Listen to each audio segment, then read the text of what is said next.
चलिए हम लोग शुरू करते हैं। Good evening everybody. आज हम लोग जो है ना, जो प्रीवियस क्लास में एक क्वेश्चन किए थे एरे में, जिसमें एरे के एलिमेंट्स को हम लोग सम किए थे 10 एलिमेंट्स को, उसी को हम लोग रिवाइज करते हैं। उसके बाद अगला प्रोग्राम हम लोग देखेंगे। आवाज क्लियर जा रहा है? कोई बोले आवाज क्लियर जा रहा है? यस सर, क्लियर आ रहा है। चलिए ठीक है।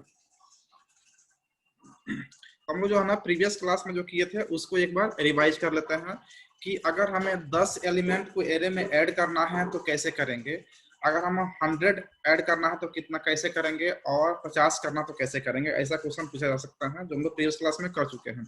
हम जल्दी जल्दी इसको रिवाइज कर लेते हैं। Hash include stdio.h, hash include conio.h, void main। और इस प्रोग्राम को हम रन करा कर भी दिखा चुके हैं आप लोगों को। यहाँ पे हम लोगों को जो है ना डिक्लेरेशन करना है, तो इंटीजर हम लोग सबसे पहले जो है ना एरे ले लेंगे। एरे का नाम होगा हमारा ए, और इसमें जो है ना हम लोग जितना एलिमेंट को एडिशन करना चाहते हैं उतना हम लोग यहाँ पे मान सकते हैं। 10 अगर करना तो 10 मान लेंगे, 100 करना तो 100 मान लेंगे। हम लोग 10 का किए हुए थे। और इसको जो है ना एडिशन करने के लिए कम, चूंकि 10 एलिमेंट्स हैं तो एक बार में 10 ऐड होगा नहीं, तो एक एक करके ऐड करेंगे। उसके लिए हम लोग जो है ना यहाँ पे एक आई ले लेंगे इंटीजर टाइप का, ठीक है ना। और चूंकि हमको एडिशन करना है तो एक सम या ऐड नाम से जो है ना कोई भी वेरिएबल हम लोग ले लेंगे, और इसमें जो है ना वैल्यू पहले 0 हम लोग कर देंगे। स्टार्टिंग वैल्यू से क्या जाएगा, 0 हो जाएगा। नेक्स्ट हमारा जो है ना फंक्शन हो जाएगा क्लियर स्क्रीन। इसके बाद हम लोग जो है ना फॉर लूप हम लोग यूज कर लेंगे। For i is equal to 0, 0 से स्टार्ट कर लेंगे। हम लोग आई का वैल्यू क्या कर रहे हैं, तो हम लोग एरे के एलिमेंट को स्टोरिंग जो कर रहे हैं उसको स्टार्ट कर रहे हैं 0 से।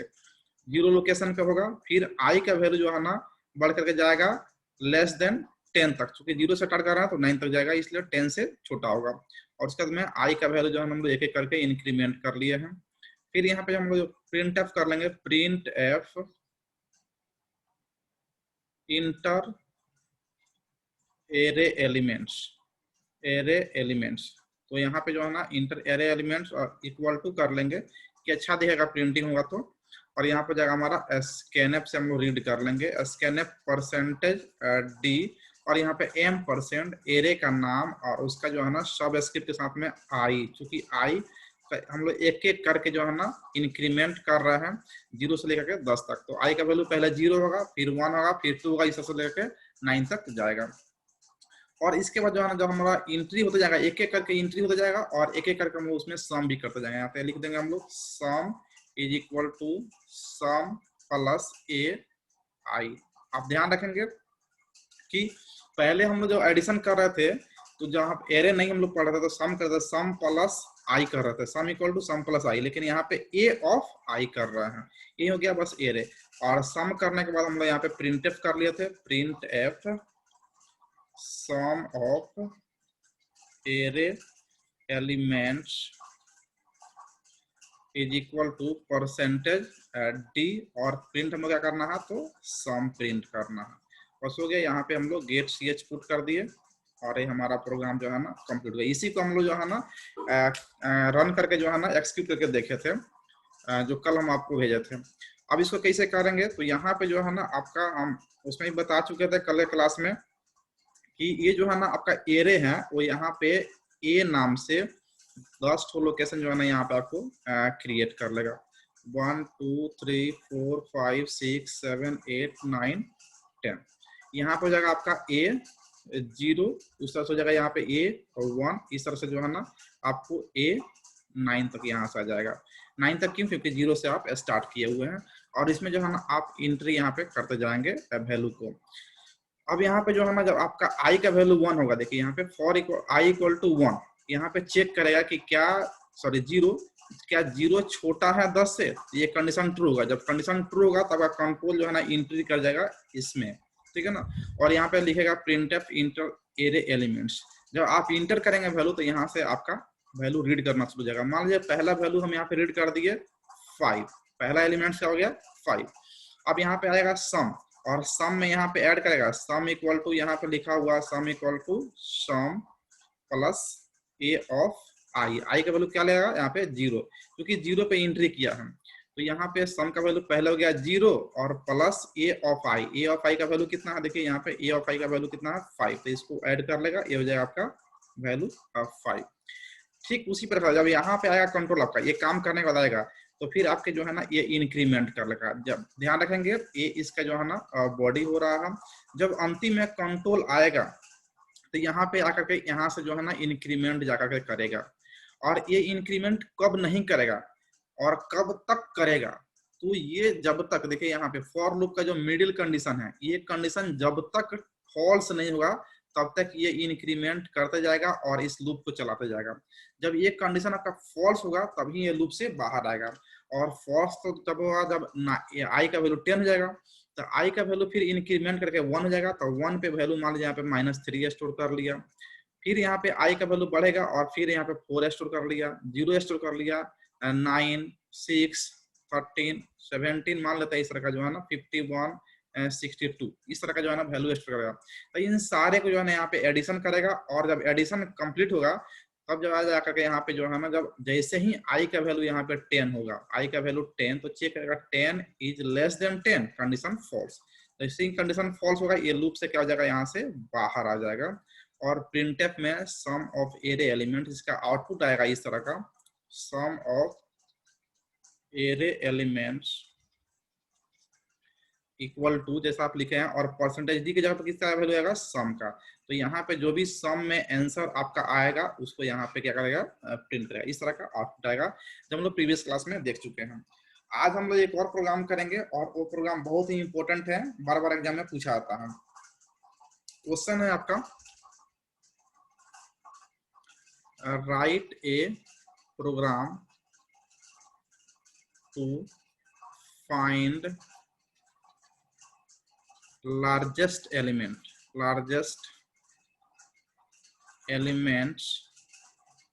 in array।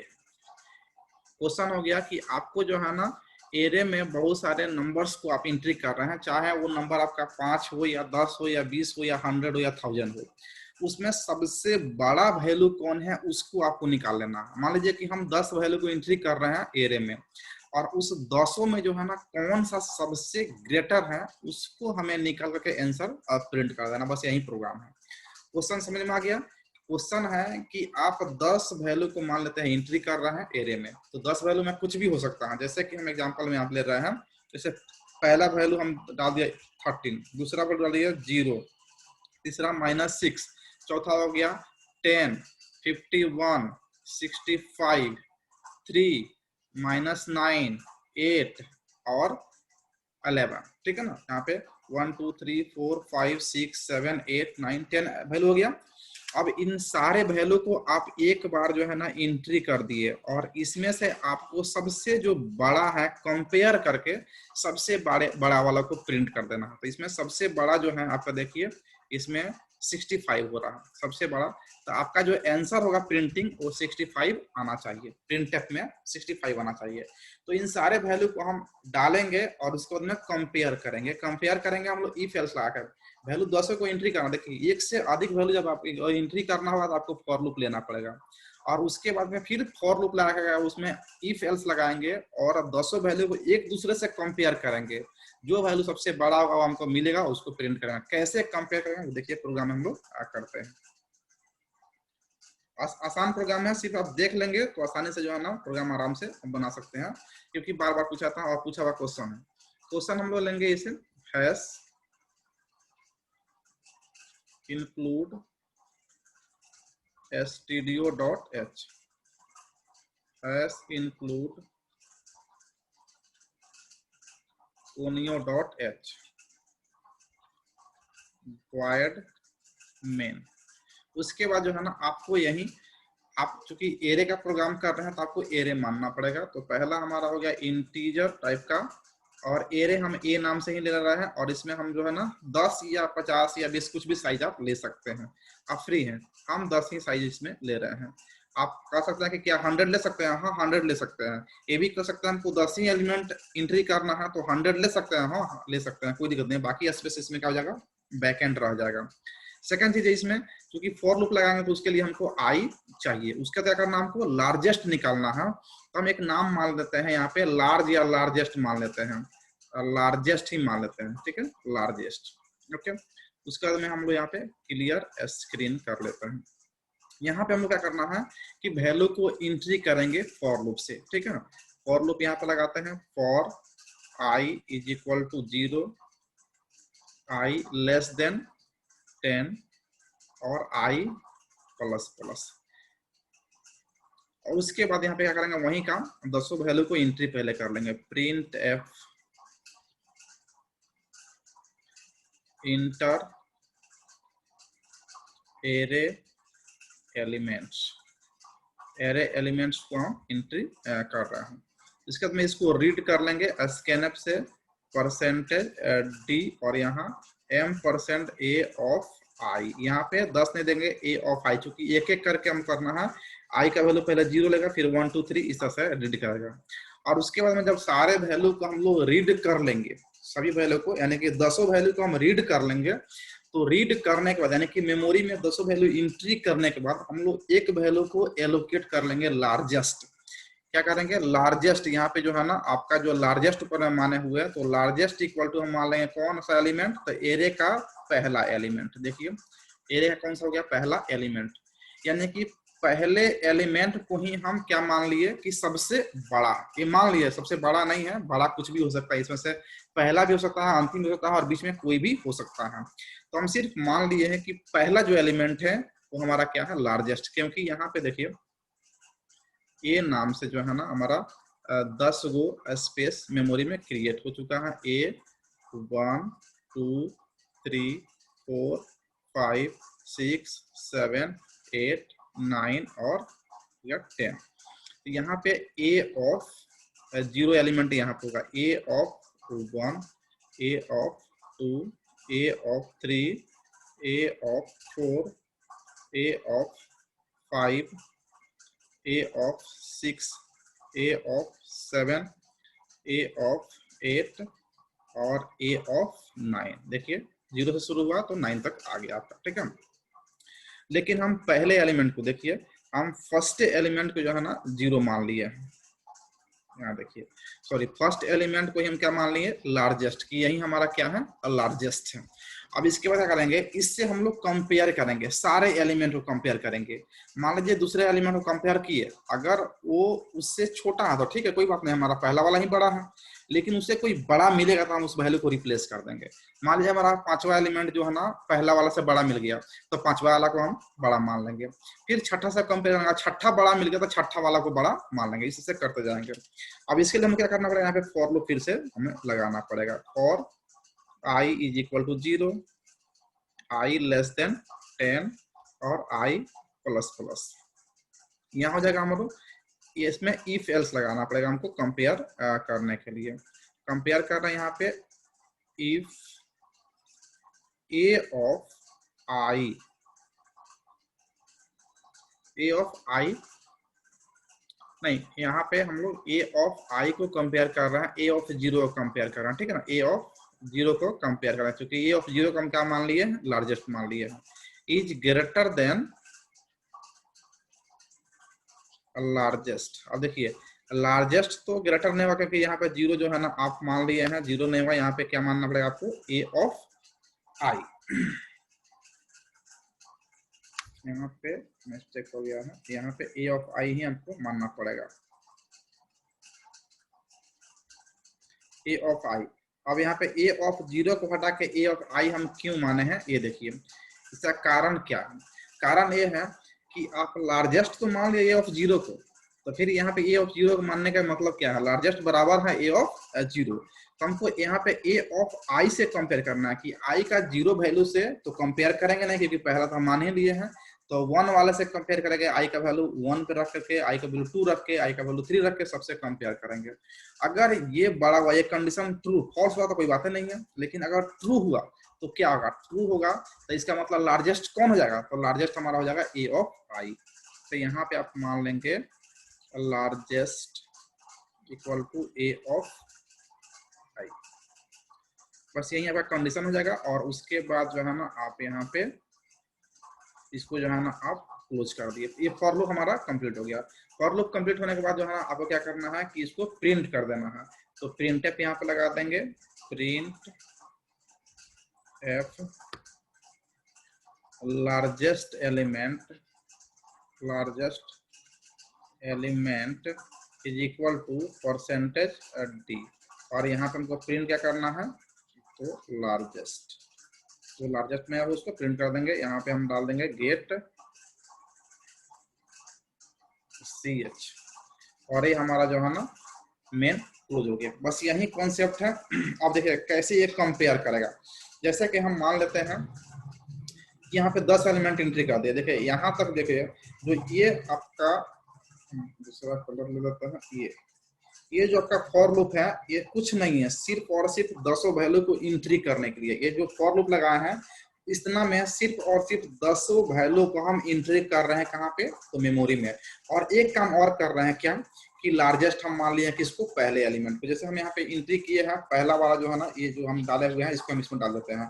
पहला एलिमेंट आपका क्या हो गया 13, दूसरा 0, -6, 10, 51, उसके बाद में 65, उसके बाद में है 3, उसके बाद में है -9, और उसके बाद में है 8 और A11। मान लेते हैं कि यही एलिमेंट हम एंट्री कर दिए। तो यहाँ तक में हम क्या किए, एंट्री किए इस फॉर लूप में, यहाँ तक एंट्री किए, यहाँ तक हम लोग क्या किए हैं, इस फॉर लूप का बॉडी जो है ना यहाँ तक एंट्री किए हैं। और यहाँ तक में एक और काम किए हैं, देखिए क्या लार्जेस्ट मान लिए। तो लार्जेस्ट किसको मान लिए हम लोग, लार्जेस्ट यहाँ मान लेते हैं, लार्जेस्ट मान लिए हैं किसको, ए ऑफ 0 को। अब देखिए ए ऑफ 0 का वैल्यू क्या है, ए ऑफ 0 का वैल्यू यहाँ पे देखिए, यहाँ पे वैल्यू आपका 0 है, ए ऑफ 0 13। तो मान लिए, ये मान लिए कि 13 सबसे बड़ा है। अब उसके बाद आएंगे हम लोग इस फॉर लूप में, ये वाला फॉर लूप में, इसमें फॉर लूप में ध्यान देंगे, इस फॉर लूप में आएंगे। यहाँ पे i = 0 पे स्टार्ट कर रहे हैं, ठीक है ना। i = 0 पे, तो 0 देखिए यहाँ पे क्या 0 होगा, क्योंकि 0 तो हम मान लिए हैं। अब यहाँ पे देखिए यहाँ पे थोड़ा सा मिस्टेक हुआ है, यहाँ तो आप 0 तक 0 को पहले लार्जेस्ट मान लिया, तो 0 से कंपेयर क्यों करेंगे, 0 से कंपेयर हम लोग क्या करेंगे, नहीं करेंगे, यानी कि पहला एलिमेंट से कंपेयर करेंगे। इसका मतलब यहाँ पे 0 क्या नहीं होगा, यहाँ पे क्या होगा आपका 1 होगा। देखिए यहाँ पे ये मिस्टेक पकड़ाया, ऐसे ये समझने से जो है ना मिस्टेक पकड़ना था। तो यहाँ पे i का वैल्यू क्या हो जाएगा 1।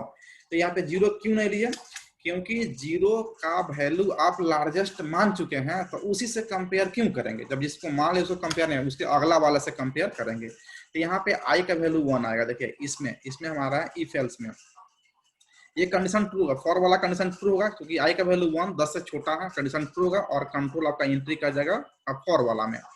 फॉर वाला में एंट्री करेगा कब, i = 1 पे, i = 1 पे एंट्री किया। तो i = हम देखिए यहाँ पे a ऑफ 1 कह रहा है, a ऑफ 1 का वैल्यू क्या है आपका, देखिए यहाँ पे मेमोरी में 0 है, 0 कह रहा है क्या 0 बड़ा है लार्जेस्ट से, लार्जेस्ट का वैल्यू क्या है आपका 13। यहाँ पे देखिए लार्जेस्ट वैल्यू आपका 13 है, और a ऑफ 0 0 है। तो ये कंडीशन क्या हो गया, फॉल्स हो गया, ये कंडीशन ट्रू नहीं है। तो कंडीशन ट्रू नहीं है तो ये इफ वाले में एंट्री नहीं करेगा, यहाँ पे आएगा अंतिम में। जब अंतिम में आएगा तो फिर जाएगा यहाँ पे i का वैल्यू को इंक्रीमेंट करेगा, ठीक है ना। अब करेगा कि a ऑफ 2 का वैल्यू कितना है आपका, देखिए ऊपर में मेमोरी में -6 है, क्या ये कंडीशन ट्रू है, नहीं, कंडीशन फॉल्स है। फिर इंक्रीमेंट करेगा तब आएगा a ऑफ 3 पे, क्या a ऑफ 3 का वैल्यू कितना है, तो आपको a ऑफ 3 का वैल्यू मिल जाएगा आपको 10 मेमोरी मिल जाएगा। क्या ये बड़ा है, नहीं, कंडीशन इज फॉल्स। फिर इंक्रीमेंट करेगा, जब तक बड़ा नहीं मिलेगा इंक्रीमेंट करते जाएगा, क्योंकि इफ एल्स में एंट्री ही नहीं कर रहा है। a ऑफ 4 का वैल्यू कितना है आपको मेमोरी में 51 है, 51 is greater then 13, yes, condition is true. अब ये कहाँ एंट्री कर जाएगा आपको, इफ एल्स ब्लॉक में, इफ वाले ब्लॉक में यहाँ पे आपको एंट्री कर जाएगा। और यहाँ पे देखिए क्या लिखा हुआ, largest is equal to a of i। तो a ऑफ i का वैल्यू कितना है 4 है, तो कह रहा कि लार्जेस्ट। अब देखिए लार्जेस्ट का वैल्यू आपका रिप्लेस हो गया, लार्जेस्ट इज इक्वल टू क्या हो गया a ऑफ i, और i का वैल्यू कितना अभी 4 है, 4 का वैल्यू कितना है यहाँ पे 51, यानी कि अब लार्जेस्ट आपका कितना हो गया है 51 हो गया, 13 पहले था, अब क्या हो गया 51 हो गया। अब देखिए अभी ये रुकेगा नहीं, उसके बाद फिर जो है ना यहाँ से निकलेगा, फिर आएगा अंतिम में, फिर बढ़ाएगा a का वैल्यू आएगा a ऑफ 5 का वैल्यू क्या हुआ मेमोरी में 65 इज ग्रेटर देन 51, क्योंकि 51 अब लार्जेस्ट हो चुका है। तो ये भी कंडीशन क्या हो गया, ट्रू। यस कह रहा कंडीशन ट्रू। फिर आपका लार्जेस्ट जो है ना रिप्लेस कर देगा, जब जब ट्रू होगा तब यहाँ पे एंट्री करेगा यहाँ पे इफ एल्स में, और लार्जेस्ट इज इक्वल टू क्या हो जाएगा, A of 5। A of 5 equal to कितना हो गया, 65। अभी हो गया 65 ए ऑफ आई का वैल्यू। ओके, तो क्या करेगा कि यहाँ पे फिर से अब अंतिम में आएगा, फिर आई का वैल्यू बढ़ाएगा, ए ऑफ 6 पे जाएगा, ए ऑफ 6 का वैल्यू मेमोरी में कितना है, ए ऑफ 6 3 है, क्या 3 बड़ा है 65 से, कंडीशन इज फॉल्स। फिर ए ऑफ 7, ए ऑफ 7 में क्या है वैल्यू, ए ऑफ 7 का वैल्यू आपका है -9, -9 is greater than 65, condition is false. फिर यहाँ पे ए ऑफ 8, ए ऑफ 8 में देखा, ए ऑफ 8 का वैल्यू कितना है, तो आपका 8 है, 8 इज ग्रेटर देन 65, फॉल्स। फिर 9, ए ऑफ 9 इज ग्रेटर, यानी कि 9 का वैल्यू कितना है, 11, 11 is greater than 65, condition is false. यानी क्या हो गया, 65 आना पड़ा था। और फिर ए ऑफ ए का वैल्यू कितना हो जाएगा, 10, ठीक है ना। तो यहाँ पे देखिए 10 है ही नहीं। अब देखिए इसमें आएगा, यहाँ पे देखिए एक कंडीशन यहाँ पे चेक करेगा, ठीक है ना, कि क्या आई का वैल्यू 10 हुआ था, 10 is less than 10, condition is false. और जैसे ही ये कंडीशन फॉल्स होगा, आपका ये लूप से क्या हो जाएगा, बाहर निकल जाएगा। अब इंक्रीमेंट डिक्रीमेंट या कुछ करने की आवश्यकता ही नहीं है। तो अभी तक में आपका लार्जेस्ट वैल्यू क्या आया है, 65 आया है। तो अंतिम में इसको क्या मिलेगा, printf largest element is equal to percentage, और लार्जेस्ट अभी कितना आपका 65 है। तो आपका आंसर यहाँ पे क्या करेगा, 65। हाँ, किसी को कुछ बोलना है। ये इस तरह से जो है ना, ये कंपेयर करके वैल्यू को आपको निकाल देगा। तो ये आपका कंप्लीट प्रोग्राम हो गया, जिसमें आप लार्जेस्ट वैल्यू को निकालेंगे। अगर आपको ऐसा प्रोग्राम बनाना है कि 100 वैल्यू एंट्री करे और 100 वैल्यू में से किसी एक को चेक कर ले, तो बस आई के वैल्यू को जो है ना लेस देन 100 कर देना है। और फिर यहाँ पे देखिए, और जो रेड से हम लिखे हैं फॉर लूप, उसमें जो है ना 1 से इन शुरू करना है। पहला वाला में 0 शुरू किए हैं, तो 0 वाले इंडेक्स को, इस 0 वाले इंडेक्स को हम मान लिया जब लार्जेस्ट, तो यहाँ पे 1 से कंपेयरिंग करना शुरू करेंगे। तो ये 10 एलिमेंट के लिए हुआ। अगर कोई बोले n एलिमेंट के लिए अगर आपको चेक करना, 10 20 100 50 तो हम लिख देंगे, लेकिन मान लेते हैं कि n एलिमेंट के लिए, तब क्या आप करेंगे, तो जहां जहां आपका जो है ना, देखिए यहाँ पे हम रेड से मार देते हैं टिक। अगर कोई बोलता है कि आपको n एलिमेंट में आपको सबसे लार्जेस्ट चेक करना है, तो बस यहीं पे करना क्या, यहाँ पे जो 10 है, यहाँ पे क्या कर देना आपको n, क्लियर है। और फिर यहाँ पे जो आपका जो है ना, देखिए ये जो हमारे हैं यहाँ पे टिक, ये जो है ना आपका, यहाँ पे क्या कर देना आपको n, बस कुछ नहीं करना है। ये हो जाएगा write a program to find the largest element in n elements of an array, यानी कि एरे के n एलिमेंट्स में से सबसे लार्जेस्ट कौन है, यही करना है। अगर 10 में कहता है तो 10 लिखेंगे, 100 में कहता था 100 लिखेंगे, अगर n में कहता है तो n लिखेंगे, m में कहता है तो m लिखेंगे, अगर p में कहता है तो p लिख देंगे। बस यही कॉन्सेप्ट है इस लार्जेस्ट एलिमेंट को निकालने का। और एक क्वेश्चन जो है आपको 6 नंबर में पूछा आता है एग्जाम में एरे से। इसमें कोई डाउट है?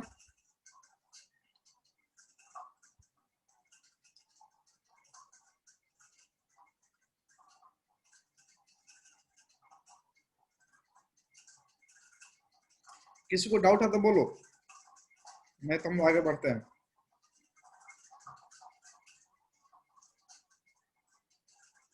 नहीं है किसी को, चलो।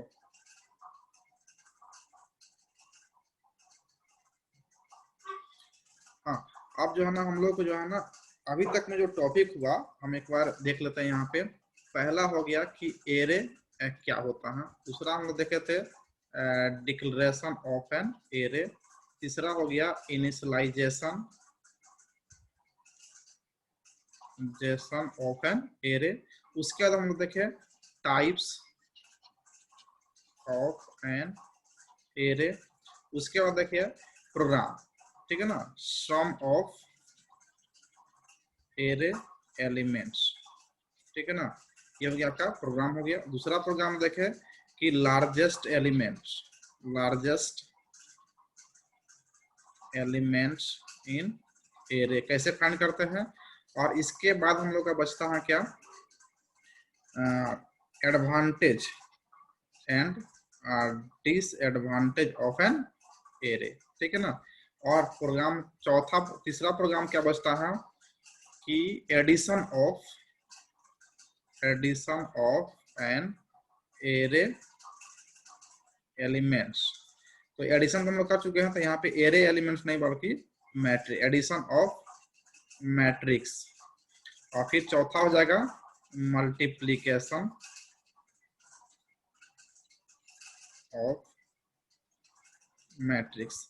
ये हो गया आपका क्वेश्चन, ये प्रोग्राम हो गया, ये हो गया प्रोग्राम, ये भी हो गया प्रोग्राम, ये भी हो गया प्रोग्राम, और ये भी हो गया प्रोग्राम। तो टॉपिक आपको हो जा रहा है एरे क्या होता है, डिक्लेरेशन कैसे करते हैं, इनिशियलाइजेशन कैसे करते हैं, और एरे का टाइप क्या है, और फिर इसके एडवांटेज एंड डिसएडवांटेज क्या है। एडवांटेज हम कभी पूछा नहीं है, ठीक है।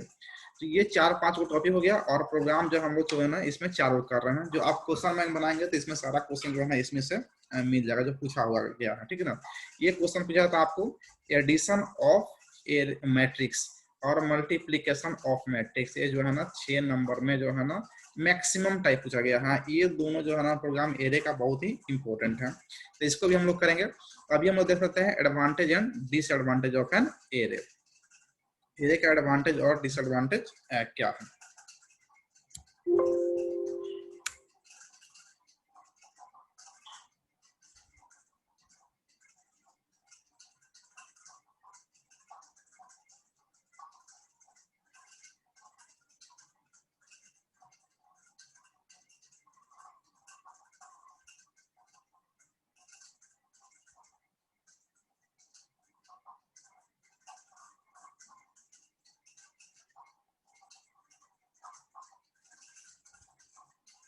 ये आपको दिख रहा है advantage and disadvantage of an array.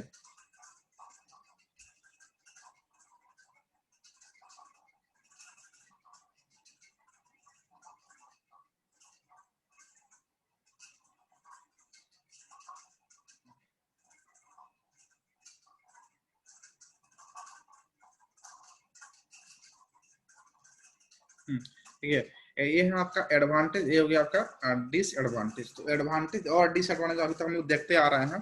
पहला इसका जो एडवांटेज है कि आप जो पहले हम लोग क्या करते थे कि अगर 5 को हमको एंट्री करना, जैसे कि हम लोग सिंपल इंटरेस्ट निकालते थे तो P मानते थे, R मानते थे, T मानते थे, तो 3 एलिमेंट के लिए 3 को वेरिएबल मानते थे। अभी क्या है कि A नाम दे दीजिए और इसका साइज जो है ना आप 100 दे दीजिए, 100 दे दीजिए या 1000 दे दीजिए, तो क्या हो गया, ये आपको एक ही नाम से जो है ना मल्टीपल डेटा को आप स्टोर कर सकते हैं। मल्टीपल डेटा करने का मतलब कि एक एरे वेरिएबल लीजिए और एक एरे वेरिएबल से आपको 10 एलिमेंट एंट्री करना है, 100 एलिमेंट करना है या 1000 करना, अब जितना चाहे उतना एंट्री कर सकते हैं। तो पहला एडवांटेज ये हो गया, वही लिखा गया है, it is use to represent multiple data item of same type by using only single name, यानी कि सिंगल नेम से जो है ना मल्टीपल डेटा का एंट्री कर सकते हैं। ये पहला एडवांटेज हो गया। दूसरा एडवांटेज क्या है कि इसको यूज करके आप मल्टीपल डेटा टाइप्स का जो है ना रिप्रेजेंटेशन कर सकते हैं। और वो आपका डेटा कौन सा है, तो जैसे कि आपका लिंक लिस्ट हो गया, ठीक है ना। लिंक लिस्ट आपको डाटा स्ट्रक्चर में पढ़ना 4th सेमेस्टर में। स्टैक हो गया, ये भी डाटा स्ट्रक्चर है। ट्री है और ग्राफ्स है। क्या कुछ बोल रहा, बोलो।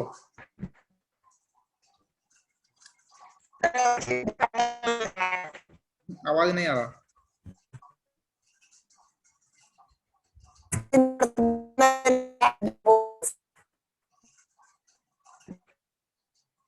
क्या बोल रहा, फिर से बोल।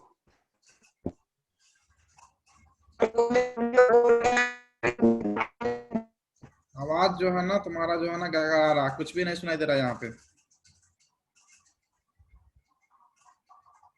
चलो, यहाँ पे जो है ना डिसएडवांटेज में क्या हो गया कि एरे का यूज करके आप डिफरेंट डेटा का यूज कर सकते हो। जैसे लिंक लिस्ट एक डाटा हो गया, उसको यूज कर सकते हैं रिप्रेजेंट। स्टैक हो गया, क्यू हो गया, ट्री हो गया और ग्राफ्स हो गया। ये सब जो है ना आप रिप्रेजेंटेशन कर सकते हो। इसे सिर्फ याद रखना है, ये 4th सेमेस्टर में ये डेटा टाइप्स जो है ना सब पढ़ना है। नेक्स्ट हो गया 2D एरे का जो है ना यूज करके हम लोग मैट्रिक्स का रिप्रेजेंटेशन कर सकते हैं। यानी कि मैट्रिक्स का रिप्रेजेंटेशन करने में हम लोग का एरे बहुत मदद करता है। और कौन सा एरे, तो 2 डायमेंशनल एरे का यूज करके हम लोग जो है ना एरे का मैट्रिक्स का रिप्रेजेंटेशन करते हैं। ये हो गया एडवांटेज में 3 एडवांटेज। पहला एडवांटेज कि आप जो है ना एक ही नाम से मल्टीपल डेटा को स्टोर कर सकते हैं।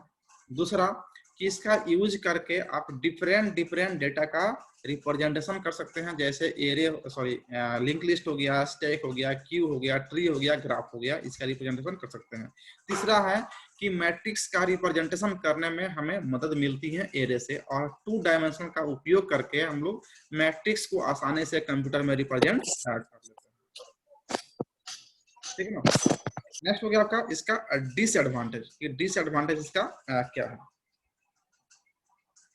डिसएडवांटेज में पहला है कि आप जब एरे का स्टोरिंग करने जाते हैं, एरे का प्रोग्राम बनाने जाते हैं, तो उसका साइज आपका पहले से पता होना चाहिए। देखिए क्या है, स्क्रीन पर नहीं है। स्क्रीन पर नहीं दिख रहा है। ओहो, यही प्रॉब्लम था।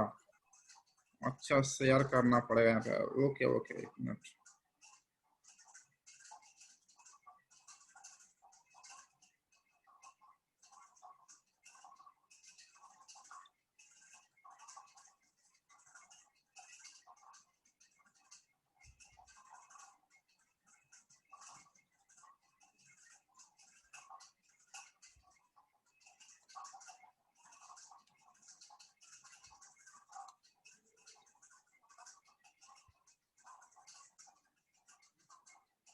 क्या हो रहा है, खुल गया नहीं रहा है।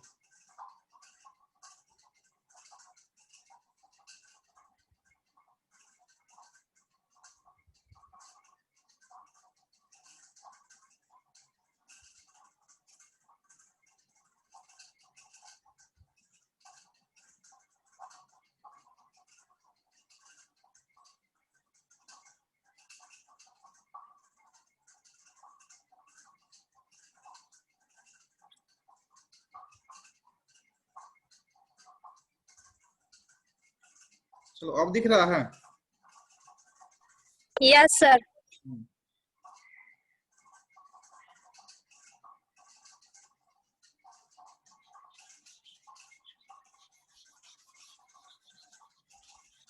चलो, तो हम मिस ही कर गए, इसको शेयर नहीं किया, खाली ओपन करके बताना शुरू कर दिए। चलो, ये हो गया इसका एडवांटेज एंड डिसएडवांटेज। फिर से हम लोग देख लेते हैं, फिर से बोल देते हैं एक बार। चलो, पहला है इसका कि आप जो है ना एक ही एरे का नाम से मल्टीपल डेटा को स्टोर कर सकते हैं। एक ही नाम हम लोग लेते हैं, जैसे कि यहाँ पे होता है इंटीजर टाइप का, और नाम लिए ए, और इसमें जो है इसे साइज दे दिए 100, यानी कि ए नाम से आप 100 एलिमेंट को स्टोर कर सकते हैं। तो ये पहला इसका एडवांटेज हो गया कि एक ही सिंगल नाम से जितना चाहे उतना डाटा को आप स्टोरिंग कर सकते हैं, पहला पॉइंट। सेकंड पॉइंट हो गया कि एरे का यूज करके आप डिफरेंट डिफरेंट डेटा टाइप्स को रिप्रेजेंट कर सकते हैं, जैसे लिंक लिस्ट हो गया, स्टैक हो गया, क्यू हो गया, ट्री हो गया, ग्राफ हो गया। और ये सब जो डेटा टाइप्स हैं आपका, ये डेटा टाइप्स आपको 4th सेमेस्टर में पढ़ना है डिटेल्स में, डेटा स्ट्रक्चर में। ठीक है ना। ट्री, ग्राफ्स जो है ना, स्टैक, क्यू सब पढ़ना है। थर्ड पॉइंट हो गया कि एरे का यूज करके हम लोग मैट्रिक्स का रिप्रेजेंटेशन जो है ना कंप्यूटर में आसानी से कर लेते हैं, और 2D एरे का, यानी कि 2 डायमेंशनल एरे का यूज करके हम लोग मैट्रिक्स को रिप्रेजेंट कर लेते हैं। तो 3 पॉइंट हो गया। पहला, एक ही नाम से आप मल्टीपल डाटा स्टोर कर सकते हैं। दूसरा, डिफरेंट डिफरेंट डेटा टाइप्स को जो है ना आप रिप्रेजेंट कर सकते हैं एरे का यूज करके। तीसरा, कि मैट्रिक्स का रिप्रेजेंटेशन करना हमें काफी मदद मिलती है एरे का, और एरे का 2 डायमेंशनल एरे यूज करके हम लोग मैट्रिक्स को रिप्रेजेंटेशन कर लेते हैं। तो ये 3 एडवांटेज हो गया। डिसएडवांटेज में हो गया कि इसमें पहला डिसएडवांटेज ये होता है कि आपको एरे का साइज पहले से पता होना चाहिए, एडवांस में पता होना चाहिए। जैसे कि आप कितना एरे का एलिमेंट स्टोर करना चाहते हैं, ये आपको पहले से पता होना चाहिए। तो ये पहला डिसएडवांटेज हो गया। जैसे कि मान लेते हैं कि हमें जो है ना 20 एलिमेंट को स्टोर करना है, तो 20 या 20 से ज्यादा हम लोग साइज ले लेंगे। जैसे हमको 20, तो यहाँ पे क्या लेंगे, ए का वैल्यू क्या मान लेंगे, 20। लेकिन मान लेते हैं कि बाद में जो है ना हमें आवश्यकता होता है कि नहीं, हम 20 नहीं, हमको 25 स्टोर करना है, तो वहां पे पॉसिबल नहीं है। तो ये पहला डिसएडवांटेज हो गया कि आपको पता होना चाहिए एडवांस में इसका साइज। दूसरा चीज ये है कि यहाँ पे कह रहा कि error is static data structure. Static का मतलब देखिए, स्टैटिक और डायनेमिक दो वर्ड आता है। स्टैटिक का मतलब हो गया कि आप एक बार फिक्स कर दिया, आप उसको बदल नहीं सकते हैं। डायनेमिक का मतलब होता है कि आप काम करते समय भी उसको बदलाव कर सकते हैं। तो यहाँ पे एक बार आप साइज मान लीजिए 20 मान लिए और हमें 30 एलिमेंट स्टोर करना है, तो क्या होगा कि ये स्टोरिंग नहीं हो पाएगा, क्योंकि ये क्या है, स्टैटिक है। यानी कि ज्यादा कर सकता है तो आप वहां पे चेंजिंग नहीं कर सकते हैं प्रोग्राम एक्सिक्यूशन के दौरान। तो ये डिसएडवांटेज हो गया। दूसरा डिसएडवांटेज क्या होता है कि आप अगर जो है ना इसका साइज फिक्स कर दिया 20, ठीक है ना, और आप यहाँ पे जैसे मान लेते हैं हम दूसरा एरर ले लेते हैं, यहाँ पे ए का वैल्यू जो है ना मान लेते हैं 100, कि हम 100 एलिमेंट एक्स्ट्रा मान लेते हैं कि हम 100 एलिमेंट को स्टोर कर लेते हैं, करेंगे। लेकिन आप प्रोग्राम में जो है ना बाद में आपको 30 ही स्टोर कर पाते हैं। 30 में ही आपका काम हो गया, 30 एलिमेंट में काम हो गया, तो बाकी का 70 वेस्ट हो गया। बाकी का 70 जो साइज है वो क्या हो गया, आपका वेस्ट हो गया। तो एरे क्या करता है, मेमोरी का वेस्टिंग करता है। अपना ये बंद करो, म्यूट हो जाओ, ठीक है। तो यहाँ पे डिसएडवांटेज कि आपको साइज पता पहले से होना चाहिए। दूसरा कि ये स्टैटिक है, क्योंकि अगर साइज आप फिक्स कर लेते हैं तो ज्यादा आपको लेना है तो ज्यादा आप स्टोर नहीं कर पाएंगे, क्योंकि स्टैटिक है, बदलाव बाद में नहीं होगा। दूसरा ये है कि अगर मान लीजिए आप ज्यादा कर दे, जैसे साइज आप 100 ले लिए लेकिन आप 30 ही से काम आपका चल गया, तो बाकी का जो 70 आपका यूज हो गया, जो स्पेस ले चुके हैं पहले से मेमोरी में, वो क्या हो गया, आपका वेस्ट हो गया, ठीक है ना। तो मेमोरी का वेस्टिंग भी एरे से होता है। और चौथा ये हो गया कि एलिमेंट्स चूंकि इसका जो होता है ना वो लगातार स्टोर होते हैं, तो इसमें से कोई एरे का एलिमेंट आपको अगर डिलीट करना है या नया कोई एलिमेंट स्टोर करना है तो काफी मुश्किल है। जैसे कि आपको जो है ना स्पेस, आपके यहाँ 20 स्पेस है, जो एक ही लाइन में 20 गो स्टूडेंट को बैठा रहे हैं, ठीक है ना, और 20 में से जो है ना अगर एक ही गेट है निकलने का आगे से, और उसमें से आता है कि 9 नंबर का स्टूडेंट को जो है ना आप निकाल लें, वहां से हटा लें, या 9 और 10 के बीच में वो इंसर्ट कर दे, किसी को बैठा दे, तो पॉसिबल नहीं है। क्यों? क्योंकि ये स्टैटिक डेटा स्ट्रक्चर होता है। कौन? तो एरे एक स्टैटिक डेटा है। तो 4 गो डिसएडवांटेज हो गया। पहला, साइज पहले से पता होना चाहिए। दूसरा, स्टैटिक होने की वजह से इसके साइज को घटा बढ़ा नहीं सकते हैं। तीसरा, कि अगर इसका साइज आप ज्यादा ले लेते हैं और कम एलिमेंट को स्टोर करते हैं तो मेमोरी का वेस्टिंग करता है। और चौथा, कि चूंकि कंजिक्यूटिव यानी कि लगातार डेटा को आप स्टोरिंग करते हैं, इसलिए इसमें से डिलीशन एलिमेंट का और इंसर्शन काफी मुश्किल होता है, बहुत ही डिफिकल्ट होता है। कर सकते हैं लेकिन बहुत ही डिफिकल्ट होता है। तो ये 4 डिसएडवांटेज हो गया और एडवांटेज हो गया। तो एडवांटेज जो हमने कभी पूछा नहीं गया है, लेकिन आपको ध्यान में रखना है। तो ये हम लोग का एरे हो गया। कल हम लोग क्लास करेंगे उसमें मल्टीप्लीकेशन ऑफ एरे और एडिशन ऑफ एरे हम लोग देखेंगे। उसके बाद हमारा जो है ना एरे कंप्लीट हो जाएगा।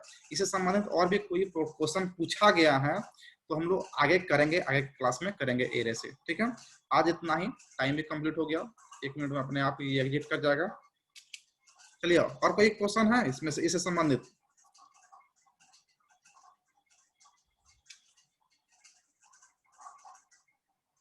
चलिए, फिर हम लोग कल क्लास करते हैं। कल का लिंक जो है ना आपको 12-1 बजे तक आपको सेंड कर देंगे अगर क्लास होगा तो। अगर आप लोगों को क्लास संडे को नहीं करना होगा तो मैसेज करेंगे कि करना है या नहीं करना है, क्योंकि हम क्लास लेने के लिए तैयार हैं। अगर आप लोगों को करना है या नहीं करना है, ग्रुप में मैसेज कर देंगे। ओके, चलिए बाय।